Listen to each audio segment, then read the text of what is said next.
아, 이걸 알았으면 영주권을 안 땄었는데 하는 게 한 가지가 있는데, 그것은 안녕하세요, PD입니다. 오늘은 고도 전문직 비자에 대해서 이야기를 해볼까 합니다. 일본에는 이제 여러가지 종류의 비자들이 참 많습니다. 취로비자, 배우자 비자, 그리고 사업비자 등등. 그 중에서 오늘 이야기하고 싶은 비자는 고도 전문직 비자에 대한 이야기입니다. 취로비자 안에 있는 하나의 종류의 비자이기도 합니다. 이 고도 전문직 비자라는 게 2012년도에 이제 고도 인재 포인트 제도가 확립되면 2014년도에 이제 만들어진 비자의 형태입니다. 일반 취로 비자의 한 단계 이제 진화한 형태라고 생각을 하시면 됩니다. 왜 취로 비자가 아니고 왜 고도 전문직 비자를 취득을 해야 하는가에 대해서 이제 이야기가 있습니다. 물론 취로 비자로도 생활을 충분히 가능을 합니다. 하지만 7가지의 이제 좋은 점이 있기 때문에 웬만큼 일본에서 일을 하시면서 생활하신 분들은 고도 전문직 비자를 취득하고 있습니다. 고도 전문직이라는 이 단어가 붙기 때문에 굉장히 어렵겠다고 생각하시는 분들도 계실 거라고 생각하지만 사실은 그렇게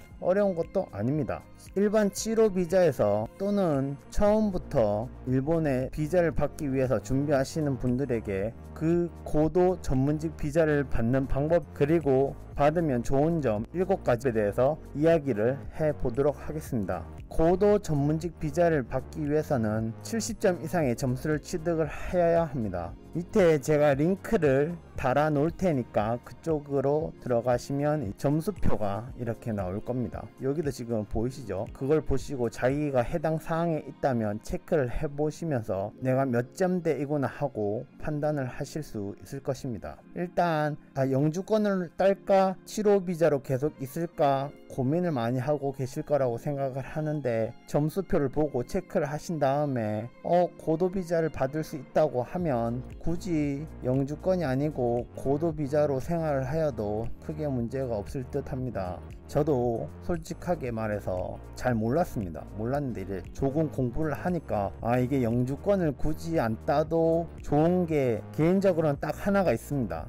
이걸 알았으면 영주권을 안 땄었는데 하는 게 한 가지가 있는데, 그것은 6번째인가 7번째 나올 예정이니 계속 지켜봐 주시고요. 그러면 좋은 점 첫 번째, 영주권을 딸 수 있는 요건을 갖추기 쉽답니다. 고도 전문직 비자를 받으시면 1년 만에도 영주권을 취득할 수 있습니다. 이거는 배우자 비자랑 정말 똑같은 조건이죠. 일반적으로 지금 취로 비자를 가지고 계신다든지 학생 비자를 가지고 계신 분들 아시겠지만, 외국인은 10년 이상 일본 생활을 하지 않으면 영주권을 취득할 수 없습니다.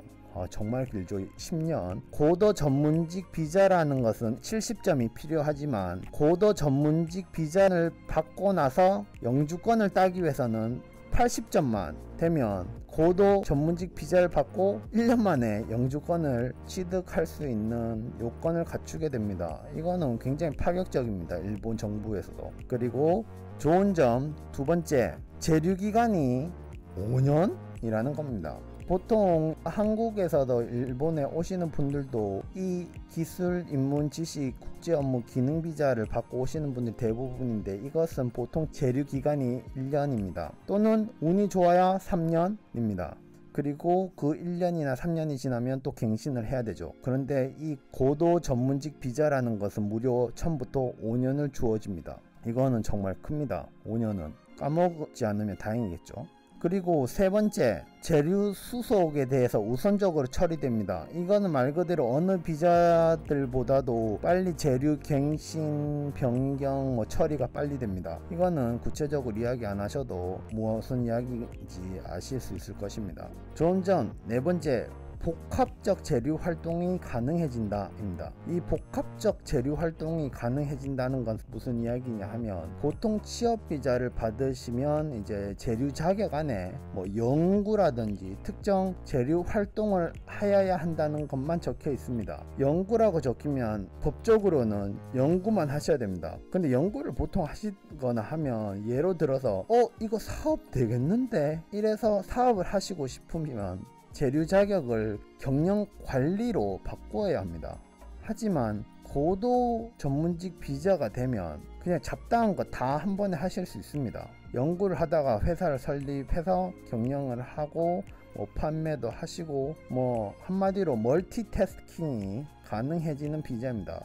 이거는 솔직하게 정말 그럴까 라고 하는 의심도 있기 때문에 제가 소개는 드리고 싶지 않았지만 인터넷상에서 웹상에서는 그렇게 가능하다고 합니다. 그리고 좋은 점 5번째, 배우자가 노동이 가능해진답니다. 이 배우자분이 이제 일본인이 아니시겠죠. 외국에서 데리고 오신 분, 외국에 데리고 오신 분 하면 말이 조금 이상한데, 배우자님께서 이제 일본인이 아니신 경우에는 이제 가족 비자나 유학 비자로 이제 일본에 계셔야 합니다. 그러면 보통 아르바이트로 이제 일을 하시는데, 아르바이트는 일주일에 28시간 밖에 못하는 거 아시죠? 또는 배우자분께서 정사원으로 일을 하고 싶다 하시면 기술 입문 지식 국제 업무 비자를 취득해야 합니다. 즉 일반적인 치료 비자를 취득을 해야 됩니다. 그러기 위해서는 학력도 필요하고 경력도 필요합니다. 그런데 배우자분께서 남편이나 아내분께서 고도업 전문직 비자를 가지고 계신 경우에는 아내분께서나 남편분께서 특별히 학력을 가지고 있지 않아도 됩니다. 보통 일본인들이나 치료 비자를 가진 분들과 같이 정사원으로 풀타임으로 회사에서 일을 할 수 있습니다. 그러니까 굉장히 배우자님께서 안 번거로워지는 거죠. 그리고 수입도 부가적으로 생긴다는 게 얼마나 크겠습니까? 이게 좋은 점 5번째입니다. 그리고 좋은 점 6번째, 저는 이 6번째 좋은 점이 가장 크다고 생각합니다. 모국에 있는 부모님을 일본에 불러올 수가 있습니다. 외국에 사신 부모님을 데리고 오는 것이 일본은 굉장히 까다롭습니다. 여러가지 조건이 굉장히 많습니다. 그 조건에 대해서도 제가 나중에 한번 다뤄보도록 하겠습니다. 일반 치료 비자라든지 영주권을 가진 분들도 외국에 계시는 부모님을 모시기 굉장히 어려운데, 고도 전문직 비자를 가지면 굉장히 아버지나 어머니를 쉽게 일본으로 모실 수 있습니다.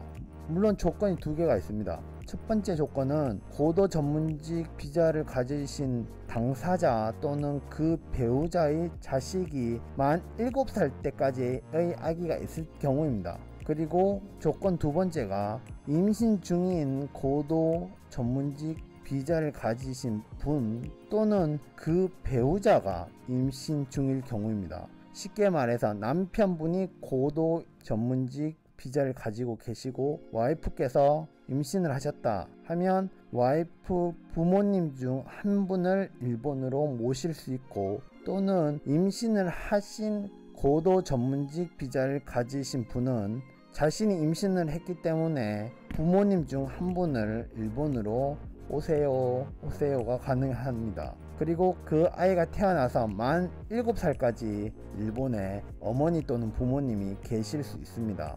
이건 굉장히 파격적입니다. 보통 그게 안 되거든요. 일반 치료 비자나 학생 비자나 영주권도 전 안 되는 걸로 알고 있습니다. 만약에 틀렸다면 댓글로 알려주시고요. 그러니까 할머니 할아버지를 부를 수 있습니다. 이게 얼마나 좋습니까? 뭐 다른 비자도 해주면 좋겠지만 안 그렇다고 하네요. 그리고 지금 방금 말한 2가지 조건 있죠. 자식이 만 7살 때까지 부를 수 있다. 그리고 임신을 하셨거나 아니면 배우자분께서 임신을 하면 부모님을 모실 수 있다. 거기에 추가적으로 붙는 조건이 2가지가 또 있는데, 오실 경우에는 반드시 고도 전문직 비자를 가지신 분하고 같이 살아야 됩니다. 동거를 해야 된다는 말이죠. 따로 집 나가서 사시면 안 된다는 말입니다. 그리고 고도 전문직 비자를 가진 그 세대, 남편분하고 아내분 한 세대의 연수입이 800만엔 이상이어야지 부모님을 모실 수 있습니다. 그러니까 동계산 한번 해보세요. 와이프분이랑 아니면 남편분이랑 우리 얼마지 하고. 그리고 7번째, 이 7번째가 그렇게 크게 막 진짜 그런가 하고 싶긴 한데, 외국인 가사 도우미를 고용을 할 수 있다고 합니다. 외국인 가사 도우미, 뭐 필리핀 분이라든지 많이 필리핀 분들 고용을 하시더라고요. 그런데 뭐 이거를 외국인 가사 도우미를 이렇게 고용하기 위해서는 세대 수입이 연간 1억 이상 있어야 되고, 그리고 그분한테는 200만원 이상을 지급할 수 있다는 조건이 붙기는 합니다. 뭐 거의 없죠. 그러니까 일반적으로 월급쟁이들이 무슨 뭘 보자고 외국인 가정부를 드리겠습니까? 아무튼 오늘은 고도 전문직 비자에 대해서 한번 알아보았습니다. 어떠셨나요? 항상 말씀드렸지만 일본 나쁘지 않습니다. 뭐 방사능 이야기 하시는 분들도 있는데 솔직히 그건 아닌 것 같고요. 제가 방사능 때문이면 벌써 죽었겠죠. 뭐 여러가지 있는데 일본은 아직 그래도 살만하지 않나 합니다. 솔직히 제가 7년 가까이 살면서 차별은 딱 한 번 당했는데 그 차별당한 이야기도 나중에 해드릴게요.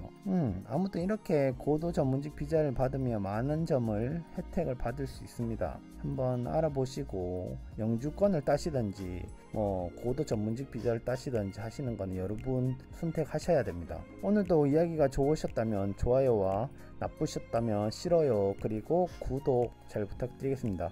오늘도 수고하셨습니다. 안녕.